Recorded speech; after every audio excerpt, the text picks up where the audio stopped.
So I am cracking open pits from stone fruits so that I could plant their seeds. And it's very simple to do. You just got to be careful not to smack your fingers and don't hit the pit too hard or you risk damaging the seed. So, try to set this up so you can see what's going on here.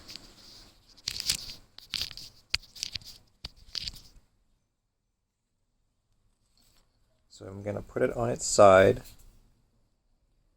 and just gently, there we go. And there's the little seed.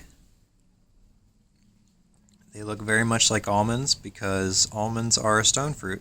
They are related to peaches and nectarines and plums and all of them, and cherries and all that. So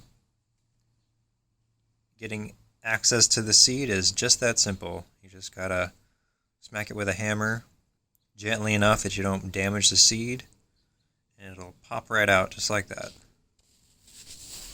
You can plant your own stone fruits.